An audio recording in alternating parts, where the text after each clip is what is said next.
Abram suas Bíblias em Números capítulo 11.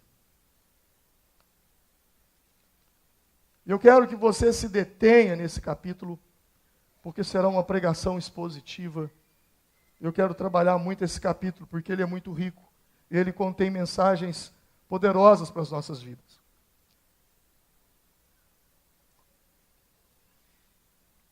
Números capítulo 11. Se em algum momento minha voz falhar, é porque eu comecei a falar ontem às 2 horas da tarde, às 3 horas da tarde, e falei até às 11h30 da noite, até às 11 da noite, treinando os supervisores, e hoje de manhã, desde às 8h30 até às 11 horas da manhã. Então, haja garganta, né? Mas Deus dá graça. Números capítulo 11, essa é uma palavra de Deus para a sua vida. Tenha certeza disso. Quem encontrou, diga amém. E aconteceu que, queixando-se o povo, reclamando o povo, era mal aos ouvidos do Senhor, porque o Senhor ouviu e a sua ira se acendeu.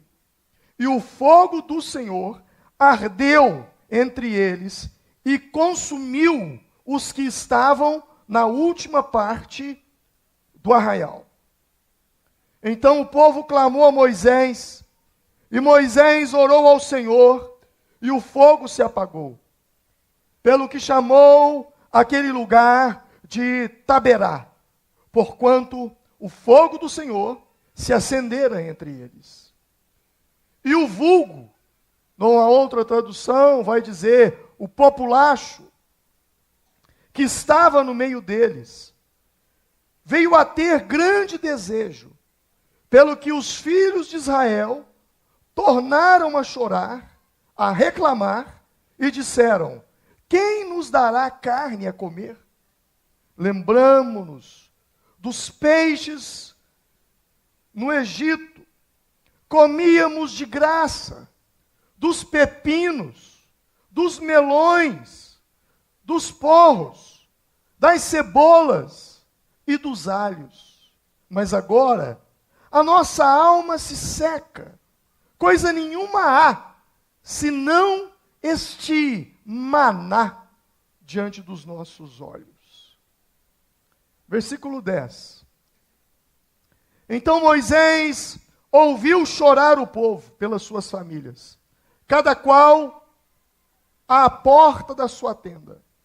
E a ira do Senhor grandemente se acendeu, e pareceu mal aos olhos do Senhor.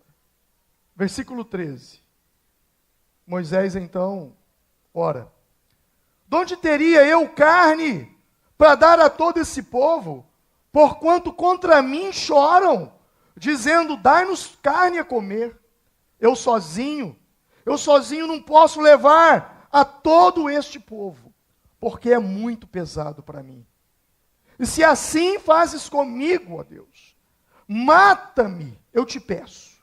Se tenho achado graça aos teus olhos, não me deixes ver o meu mal. Versículo de número 18. E dirás ao povo, disse Deus: santifica-vos para amanhã, e comereis carne, porquanto choraste aos ouvidos do Senhor, dizendo: quem nos dará carne a comer? Pois bem nos ia no Egito, pelo que o Senhor vos dará carne e comereis. Não comereis um dia carne, nem 2 dias, nem 5 dias, nem 10 dias, nem 20 dias, mas 1 mês inteiro, até sair pelo nariz, até que vos enfastieis dela, porquanto rejeitastes ao Senhor que está no meio de vós, e reclamastes diante dele, dizendo: por que saímos do Egito? Amém. Pai, graças eu te dou por esse texto. Graças eu te dou pela inspiração que desde segunda-feira, quando eu me levantei, o Senhor começou a trabalhar no meu coração essa mensagem que agora prego aos ouvidos do teu povo. Eu peço, ó Deus, que com o mesmo ímpeto com que o teu Espírito Santo me exortou, todos nós possamos ser exortados por intermédio da mensagem dessa palavra, Pai. Pai, essa é a minha oração, em o nome do Senhor Jesus Cristo. Amém. Todos digam graças a Deus. Quando eu me levantei na segunda-feira, me veio uma palavra quando eu orava, logo de manhã, na minha oração, no meu devocional, e o Senhor falava comigo sobre isso. Mas a mensagem que o Senhor falou comigo, naquele momento, foi uma palavra que me chamou muita atenção, pela forma como o Espírito Santo falou comigo. O Espírito Santo disse assim ao meu coração: cuidado com os comedores de cebola. Cuidado, para que você também não seja como os comedores de cebola. E naquele momento, então, eu pensei, comedor de cebola? O que é isso? E fui para a Bíblia. E comecei a ler Êxodo, capítulo 16. Quando o povo havia saído do Egito e pediam a Deus por comida.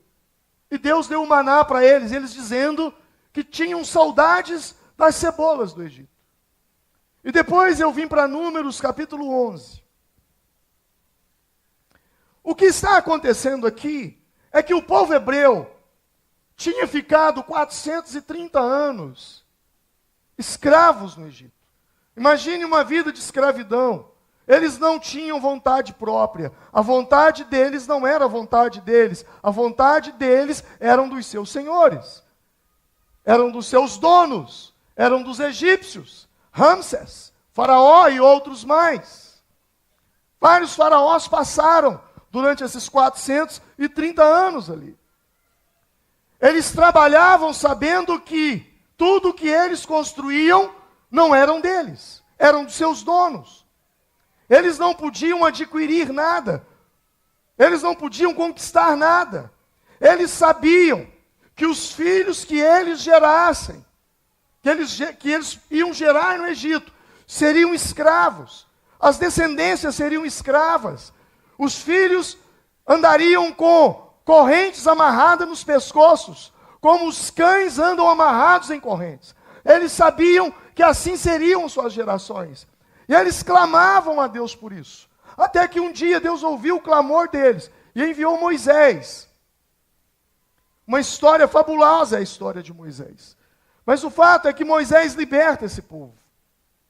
E eles saem do Egito com a mão de Deus estendida sobre eles. As 10 pragas atormentaram os egípcios até que Faraó resolve então libertá-los.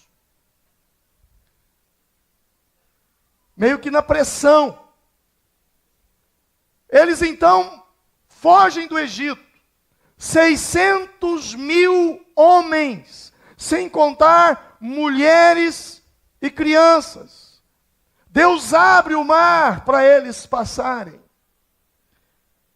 Interessante que há uma controvérsia, porque alguns estudiosos afirmam que aonde o povo hebreu passou, o mar dava na canela. Então não foi um milagre. Aí alguém disse, bom, se não foi um milagre eles passarem com o mar aberto, foi um milagre os egípcios morrer afogados com a água dando na canela. O fato foi que eles passaram. E agora eles tinham um destino. Eles tinham uma direção. Eles tinham um objetivo. Eles estavam a realizar o sonho da liberdade. O sonho de ter sua própria terra, de ter sua própria casa, de criar os seus filhos com liberdade, de servirem a Deus. Eles não tinham essa liberdade no Egito. E agora eles saem. E eles caminhando pelo deserto, eles começam a reclamar. Eles começam a murmurar. Eles começam a dizer: ah, que saudade das cebolas do Egito. Ah, que saudade dos pepinos do Egito. E eles começaram a reclamar. E reclamaram. E reclamaram. Isso lá em Êxodo 16. Não é a primeira vez que eles falam isso. E Deus então resolve mandar o maná. Um pão que descia do céu. Eles colhiam o maná. Eles comiam o maná. Mas agora, em Números 11, eles novamente voltam a reclamar do mesmo jeito. Ah, que saudade das cebolas do Egito. Ah, que saudade dos pepinos do Egito. E aqui, nós agora, lá, nós tínhamos pepino. Nós tínhamos cebola. Nós tínhamos os peixes do Nilo. Nós tínhamos melões. Nós tínhamos alho. Agora nós temos esse maná. Essa coisa. Esse treco aí. É isso que nós temos. Eles começaram a reclamar e a murmurar. E aquilo ficou muito mal diante dos olhos de Deus. A ponto de Deus mandar fogo e queimar aqueles que estavam lá atrás. Morreram. Houve um incêndio. Eles morreram queimados. Moisés clamou a Deus. E disse: Deus, o povo tem fome. O povo quer comer carne. E Deus disse: mas eu estou mandando maná. Mas Deus, eles querem carne. Deus falou: então tá bom. Eu vou dar carne para eles. Eles não vão comer carne um dia, nem 2 dias, nem 5 dias, nem um mês. Eu vou mandar carne para eles, que eles vão comer tanta carne que vai sair pelo nariz. Meu irmão, para Deus falar isso, Deus apelou. Porque a minha mãe, quando ela apelava, ela falava isso comigo. Você vai comer até sair pelo nariz. Sua mãe já falou isso com você alguma vez? A minha mãe falava isso comigo. Quando eu queria, né? Eu usava até uma palavra muito engraçada, que há muitos anos eu não ouço, e para te falar a verdade, eu nem sei o significado dela. Eu falava: esse menino é muito esgulepado. Ele vai comer até sair pelo nariz. Deus falou isso com esse povo. O texto todo, eu recomendo você ler na sua casa. São 35 versículos. E aqui tem lições preciosas para a nossa vida. Cebolas e pepinos. Eu quero falar sobre isso com você hoje. Apesar de eles agora estarem livres, apesar de agora eles não terem mais uma corrente amarrada nos braços, nas pernas, apesar de agora embora agora eles não tivessem mais uma corrente amarrada no pescoço, embora agora eles estivessem livres dos seus algozes do Egito, eles ainda eram escravos. Eles não eram escravos aqui, eles não eram escravos aqui, eles não eram escravos aqui, e nem aqui. Eles eram escravos aqui. A pior escravidão é a escravidão mental. É a escravidão na mente. Eles estavam libertos da opressão do Egito. Os braços estavam livres, mas a mente estava presa. A mente estava presa. E presa na onde? Presa ao passado. Existem muitas pessoas que caminham conosco, frequentam a igreja, participam da ceia, frequentam uma célula, foram libertos de determinados demônios, libertos de determinados vícios, fumavam, não fumam mais, se embriagavam, não se embriagam mais, roubavam, não roubam mais, mas ainda continuam escravos.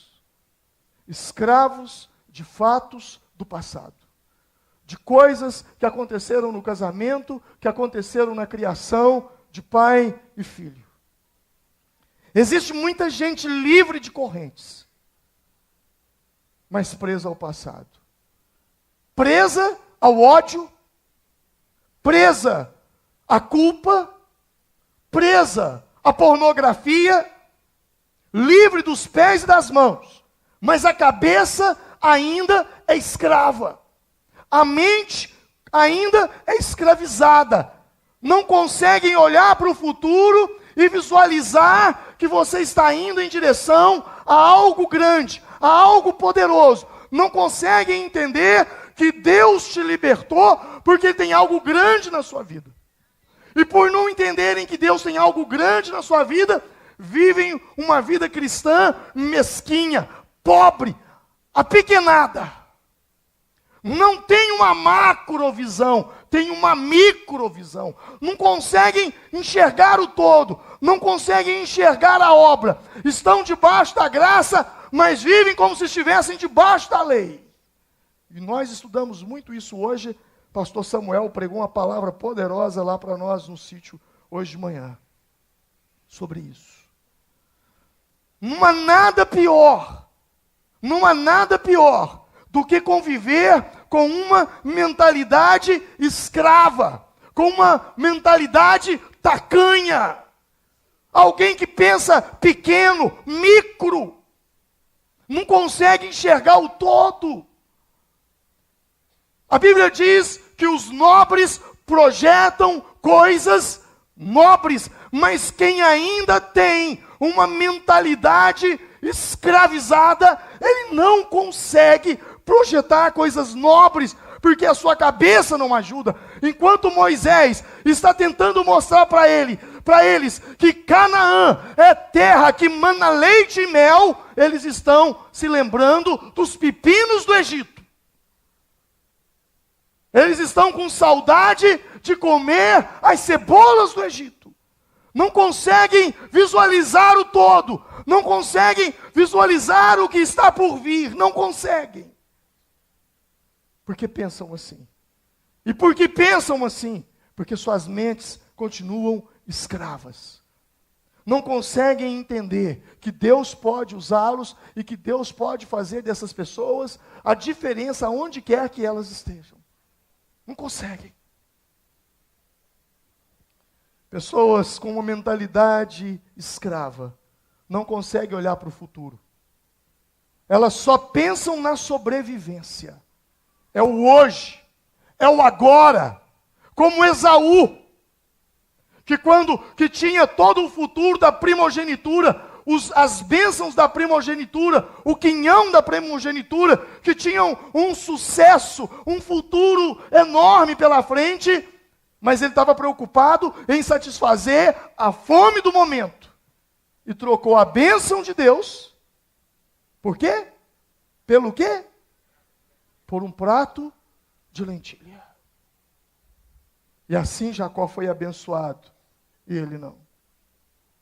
É como aquela moça, é como aquele rapaz, o jovem, que tem um futuro pela frente, que os pais se esforçam, trabalham, suam, muita luta para conseguir pagar uma faculdade.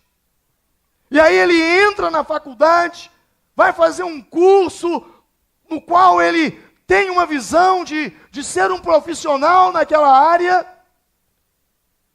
mas conhece uma moça e ao invés de estudar, se apaixona, abandona os estudos, troca uma universidade por um namoro momentâneo e que lá na frente não dá em nada. Perdeu a universidade, perdeu o futuro e perdeu o seu tempo. Gente que não sabe lidar com o amanhã. Gente que não sabe dosar as coisas. Gente que troca um projeto nobre, um projeto grande, para satisfazer uma vaidade momentânea. Por quê? Porque aquele povo não estava passando fome, Deus estava cuidando deles. Uma coisa é Deus suprir as suas necessidades, outra coisa é Deus suprir as suas vaidades. Deus tem compromisso com as suas necessidades, não com as suas vaidades. Pepino era vaidade. Deus estava cuidando deles. As crianças cresciam, a roupa crescia no corpo deles. Os pés cresciam, os calçados cresciam juntos. Deus estava cuidando. Há uma passagem na Bíblia, há uma passagem que diz que dentre eles não havia um só enfermo. Um só enfermo, não havia. Jeová Rafá, o Senhor que te sara, estava no meio deles. Deus estava dando tudo o que eles precisavam, suprindo todas as necessidades, mas eles queriam suprimento das suas vaidades. Eu penso que essas pessoas que têm uma mentalidade escrava, é gente que só pensa no agora. É o tipo de gente que não... Sabe uma boa coisa para testar se você é uma pessoa com mentalidade escrava? Pessoas com mentalidade escrava, elas não conseguem plantar uma árvore. Não conseguem plantar uma árvore. Sabe por quê? Porque a árvore não vai beneficiar ele. A árvore vai beneficiar quem? A geração futura. Ele não pensa na geração futura. É gente que toma decisão sem pensar nos filhos. Sabe, outro dia um pai conversando comigo disse: pastor, uma das maiores besteiras que eu fiz na minha vida foi trocar de igreja. Eu falei: mas por quê? Ele falou: porque os meus filhos estavam bem enturmados na igreja. Quando eu saí da igreja e fui para outra, meus filhos não conseguiram se enturmar na igreja. E nessa transição eu perdi meus filhos. Estão tudo no mundo hoje. Gente que toma decisão sem pensar que tem filho, que tem esposa. Gente que toma decisão, gente casada que age como se fosse solteiro.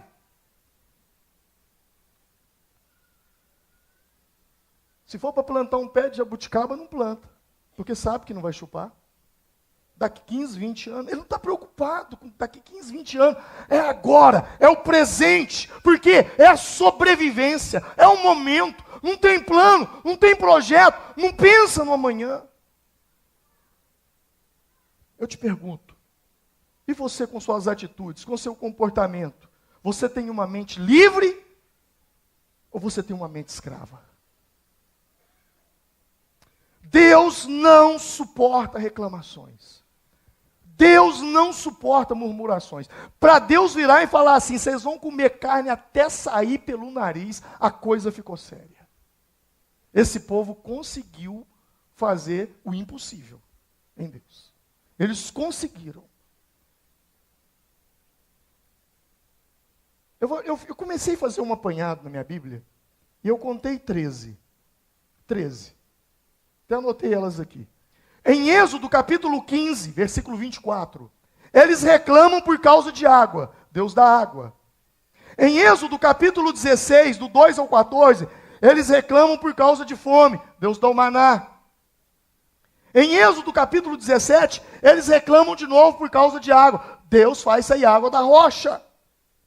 Em Números capítulo 11, os primeiros versículos, qual nós lemos, eles reclamam de cansaço e fadiga. Em Números capítulo 11, do 4 ao 9, eles reclamam por causa de cebola e pepino. Em Números capítulo 11, versículo 10, Moisés agora já não aguenta mais o povo reclamar, começa também a reclamar. E diz: Deus, eu já não estou aguentando mais, o Senhor pode me matar. Em Números capítulo 12, versículo 1 ao 15, eles começam a murmurar e a reclamar contra Moisés, porque Moisés havia arrumado uma mulher etíope. E Miriam e Arão começam a murmurar, e Deus permite uma lepra em Miriam, que ela ficou leprosa 7 dias. E Moisés teve que clamar pela vida dela, para Deus ter misericórdia dela. Em Números capítulo 14, eles começam a murmurar contra Moisés e Arão, porque estavam com medo dos habitantes de Canaã. Em Números capítulo 16, versículo 1, eles estavam reclamando, Coré, Datã e Abirão, dizendo: olha, esse Moisés aí, quem que esse cara pensa que ele é? E começaram a questionar a autoridade de Moisés, a ponto de Deus mandar um terremoto e a terra engolir aquele povo. e outros mais 250 homens. Total 254 morreram. Se rebelaram, questionando a autoridade de Moisés. Em Números capítulo 17, a multidão dos filhos de Israel murmurou contra Moisés e Arão, que fugiram para o tabernáculo, e o povo foi coberto por uma nuvem, e o Senhor começou a destruir o povo. Em Números capítulo 20, Moisés e Arão, eles reclamam, faz um motim por não terem água. E murmura contra eles. Em Números capítulo 21, o povo se enfastiou do trabalho no caminho que conduzia ao Monte Or para o Mar Vermelho e murmuraram contra Deus e Moisés, e Deus mandou uma praga de cobras, de serpente para picar ele. Ô povinho! E aqui eu parei, mas deve ter mais. 13 vezes, 13. Quando eu leio um texto desse, e eu olho para quem era Moisés, e eu olho para quem sou eu falo, meu Deus, se Moisés teve o povo reclamando, quem sou eu? Não vou preocupar com isso.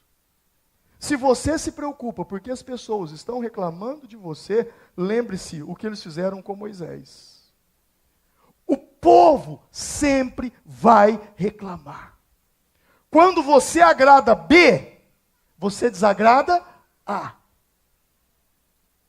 Quando você direciona para cuidar das crianças, os adultos reclamam. Quando você direciona para cuidar dos adultos, as crianças reclamam. O povo reclama da saúde pública. Os hospitais estão falidos. O SUS está falido. Mas carnaval não pode faltar dinheiro. É desse jeito. Governantes que andam seguindo o populacho, líderes que andam seguindo, a Bíblia diz aqui numa tradução, diz, o vulgo, não vão bem. Murmuração é um problema na sua vida pessoal. Eu particularmente, há muitos anos, eu extingui da minha vida o hábito de murmurar. De vez em quando eu não vigio, ainda dou umas manotas, ainda reclamo. De governos, autoridades e tantas coisas mais por aí. Nada te afasta mais de seus objetivos. Nada te afasta mais de ir ao endereço para onde você está indo. O destino. Nada te afasta mais do que murmuração. Não tem. Se cada pecado tem sua própria consequência, como se eu fumo e é um pecado, a consequência do meu cigarro é uma doença nos meus pulmões. Se eu faço uso de bebida com álcool, a consequência do meu pecado vai ser uma enfermidade no meu fígado. Se para cada pecado existe um tipo de consequência, o pecado da murmuração traz a consequência de te afastar dos seus sonhos, objetivos e destino de vida. Porque esse povo saiu em direção a uma terra e jamais chegaram lá. Jamais chegaram lá. Eles foram afastados do seu destino.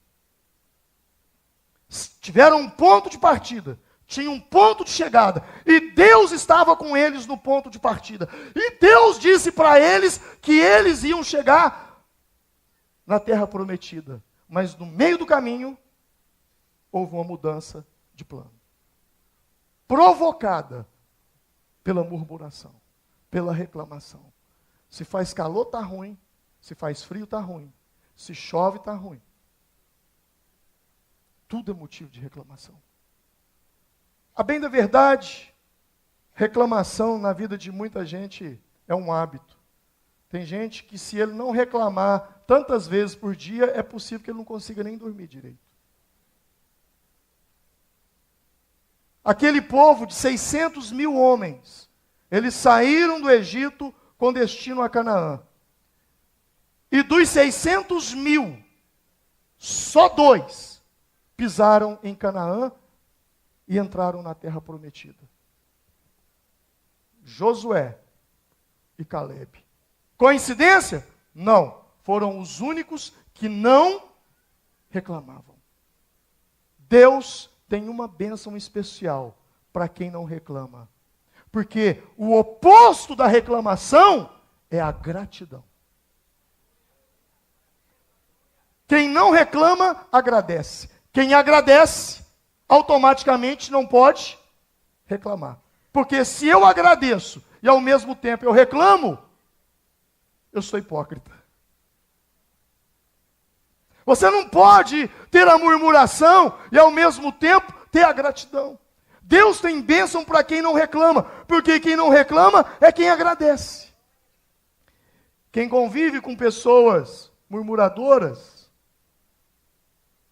e eu digo isso, quem realmente está envolvido com pessoas reclamadoras, murmuradoras, sabe o que passa na cabeça dessas pessoas? A reclamação, a murmuração, ela gera na vida da pessoa que está ouvindo aquilo, quando é muito, uma coisa, a mesma que aconteceu com Moisés, vontade de morrer. Porque foi isso que ele falou. Deus, eu não aguento mais. Olha o que está escrito aí. Versículo 14. Deus, eu não aguento mais. Eu não posso levar todo este povo, porque é muito pesado para mim. Se assim fazes comigo, então, mata-me.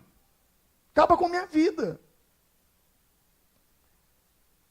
Murmuração é uma coisa que ninguém merece, gente. Ninguém merece.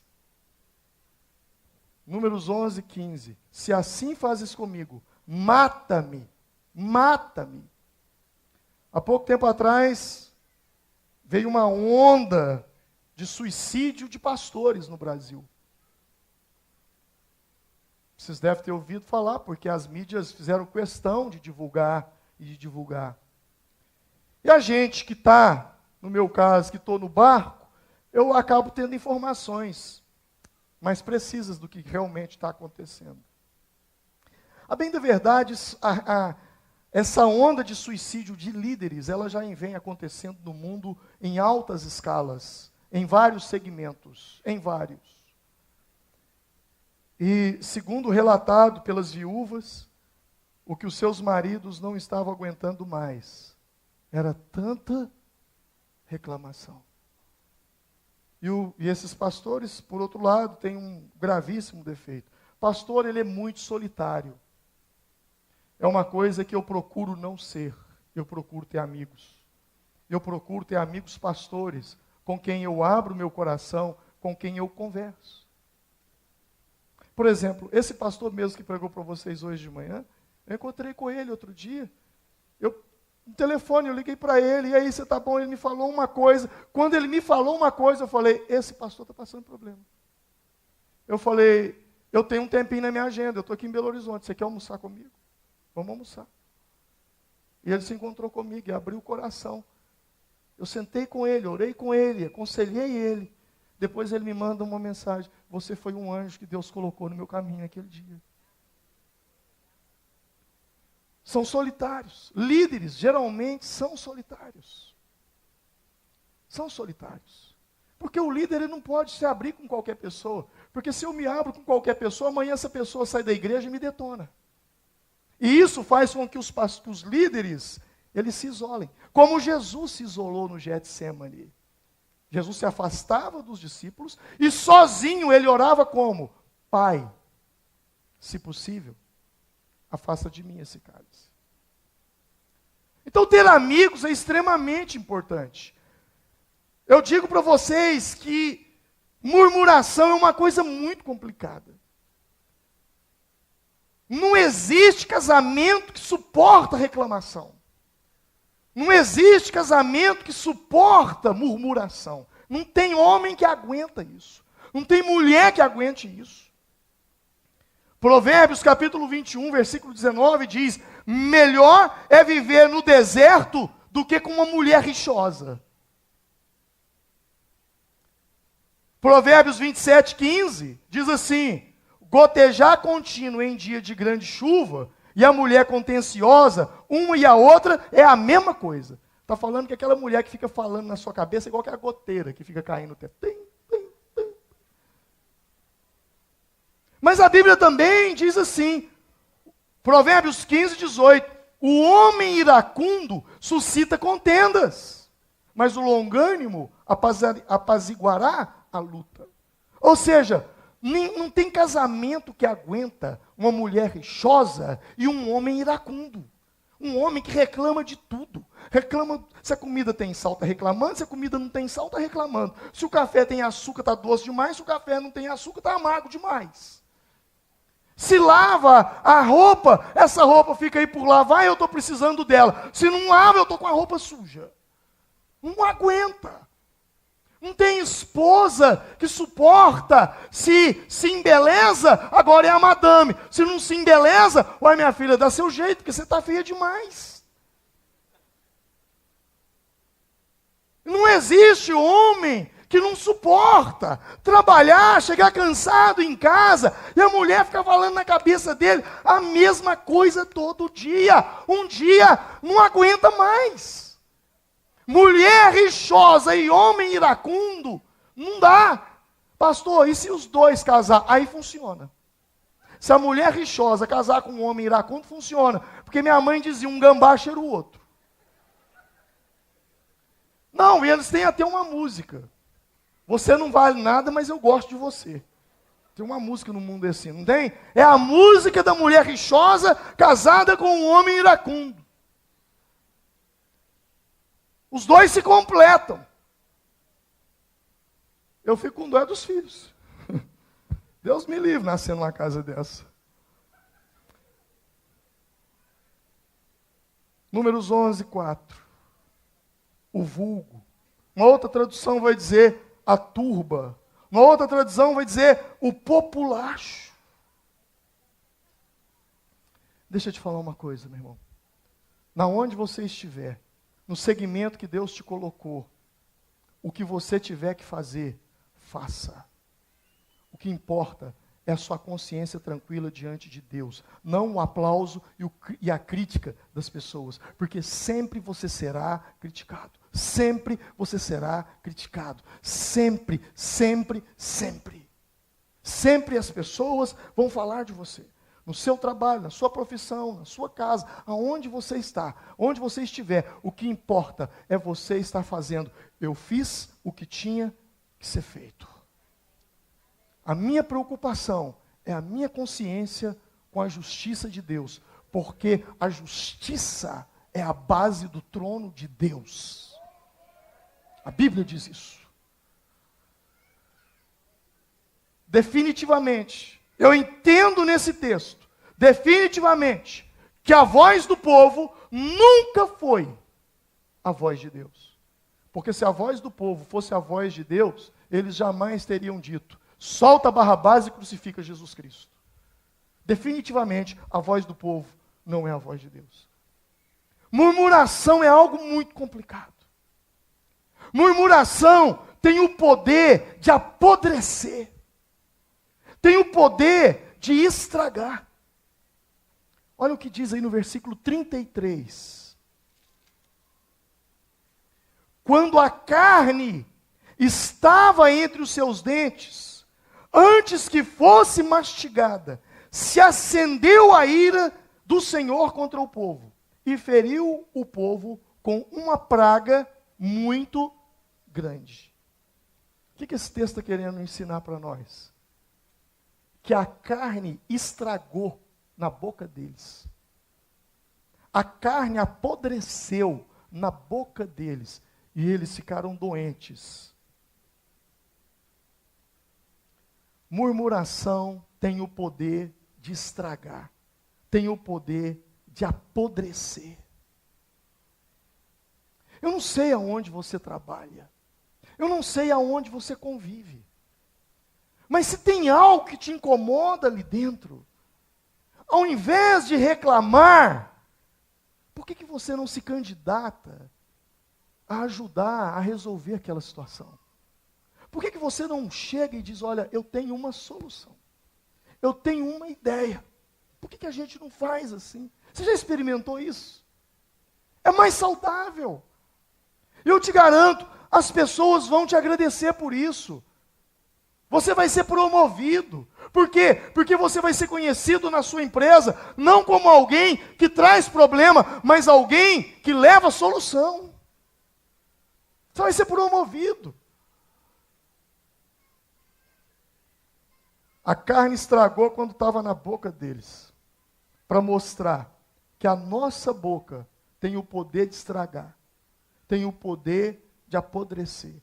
Provérbios capítulo 18, versículo 21.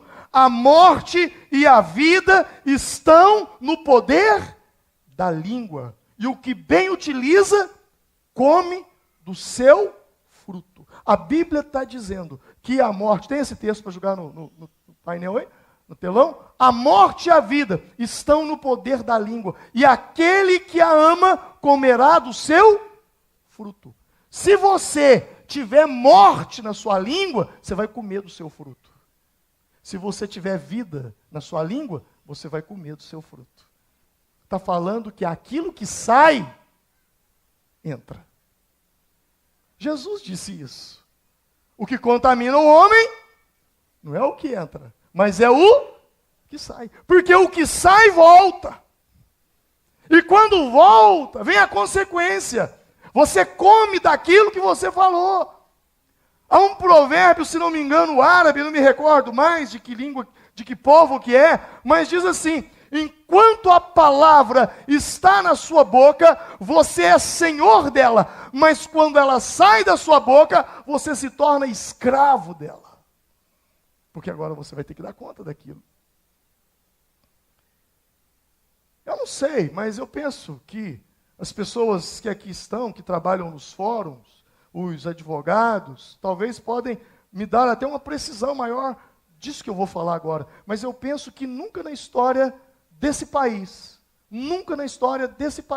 houve-se tantos processos de calúnia, difamação e injúria correndo, como nos dias atuais. Ainda mais agora que a gente já não fala mais tanto pela boca. Agora a gente fala com os dedos também.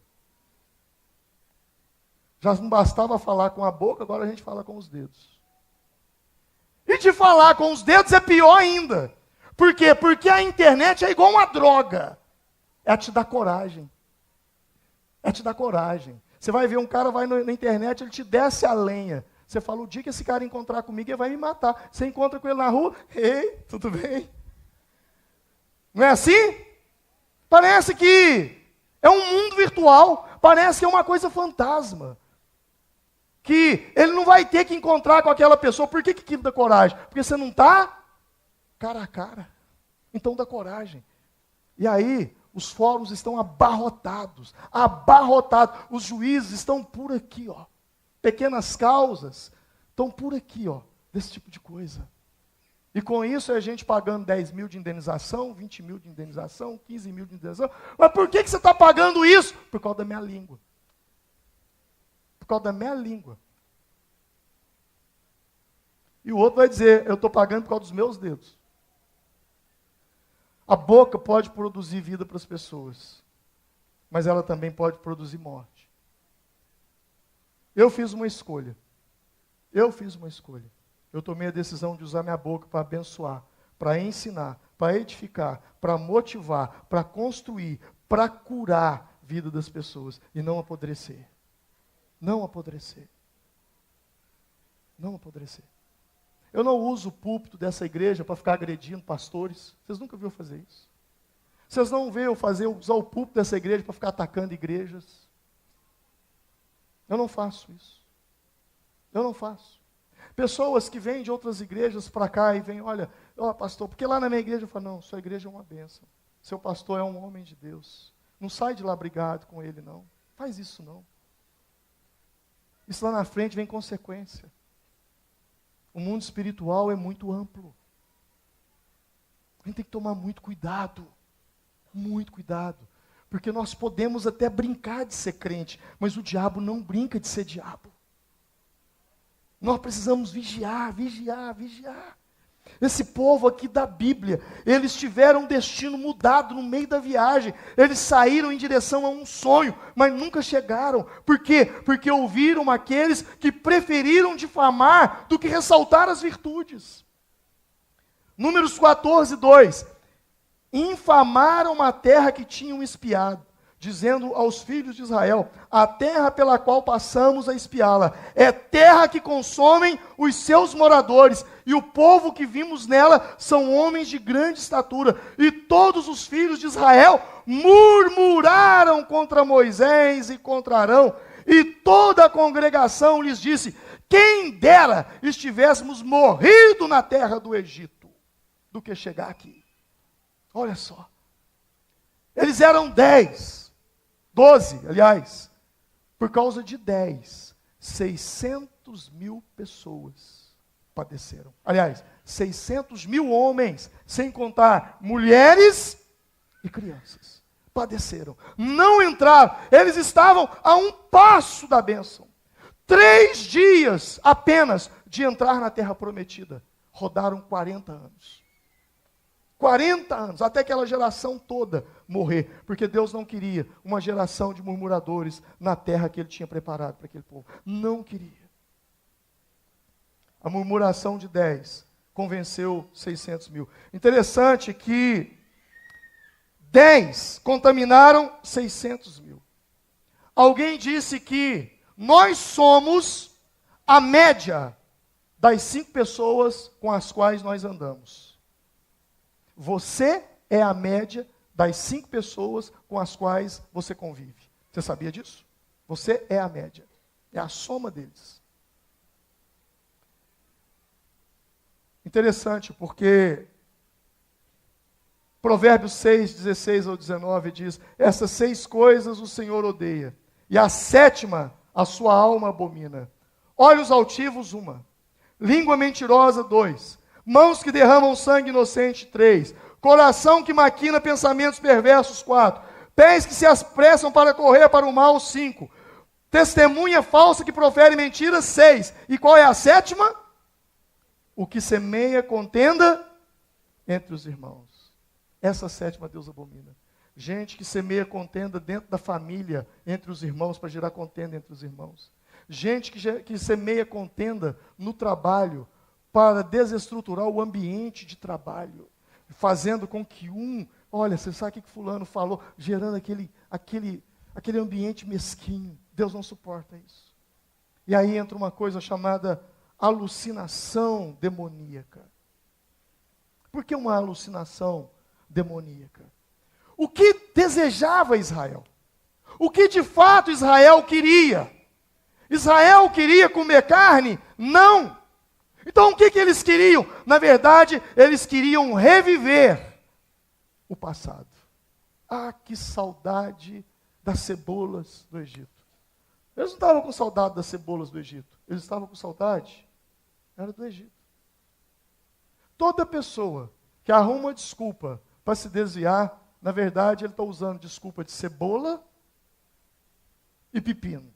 Porque, na verdade, ele quer voltar ao vômito, como 2 Pedro, capítulo 2, versículo 2 diz. E o cão volta ao vômito, e a porca lavada volta para a lama. A estratégia de Satanás, ela não muda, ela continua a mesma. O que essas pessoas fizeram? Olha só, você vai entender isso aqui agora perfeitamente no dia a dia, preste atenção nisso. O que eles fizeram? Eles olharam para o passado e ressaltaram as virtudes do Egito e esqueceram dos defeitos do Egito. E quais eram as virtudes do Egito? O peixe, o pepino, o melão. Mas qual era o defeito? Eles eram escravos. Por que eu chamo isso de alucinação diabólica? Porque é justamente isso que o diabo faz. Eles olharam para o passado, lembraram daquilo que era bom e esqueceram daquilo que era ruim. E olharam para o presente, lembraram daquilo que era ruim e esqueceram daquilo que era bom. O que acontece quando um homem troca de mulher? Quando uma mulher troca de homem? O que acontece no casamento? O que ele faz? Eu vou te falar o que ele faz. O homem olha para a esposa e só vê os defeitos dela. Ele olha para a amante e só vê as virtudes dela. Compara defeito com virtude. É uma comparação besta. Porque se ele fosse inteligente, ele compararia os defeitos da mulher com os defeitos da amante. As virtudes da mulher com as virtudes da amante. Mas ele compara a virtude de um com o defeito da outra. E toda vez na vida, em qualquer situação e área que você comparar virtude com defeito, você está querendo mudar de emprego. Aí você compara os defeitos do seu emprego, do seu trabalho, com as virtudes do outro trabalho. O que vai acontecer? Você vai para lá. Aí depois que você está lá, você começa a ver os defeitos. Aí você fala, mas eu não pensava que era desse jeito. Sim ou não? Você está entendendo? É assim. Funciona mais ou menos assim. Compara virtude com defeito. Aí depois, quando ele está aqui, ele passa a comparar as virtudes daqui com os defeitos de lá. Aí depois ele começa a conhecer os defeitos daqui. Aí ele começa a comparar os defeitos daqui com os defeitos de lá. Aí ele percebe que os defeitos daqui é maior. Ele fala, acho que enrolei. E depois ele compara as virtudes daqui com as virtudes de lá. E vê que as virtudes de lá eram maior. Aí ele quer voltar. Mas agora tem o quê? Vergonha. E é justamente no processo da vergonha, porque o diabo é assim. Ele dá uma coragem para a pessoa fazer, e depois que a pessoa faz, ele dá uma vergonha para ela não se arrepender e consertar. Coragem e vergonha. É as duas coisas que Satanás usa. Ele te dá coragem e você erra. Quando você erra, ele te dá vergonha. E aí você está com vergonha, seu orgulho vai lá em cima, você não consegue se arrepender, voltar para o seu casamento, consertar o que você fez de errado, e aí a coisa só complica. Só complica. Complica, complica e complica. O problema é quando a ficha cai. Eles perderam Canaã, perderam o sonho, 600 mil homens saíram de casa para chegar no destino, só 2 chegaram.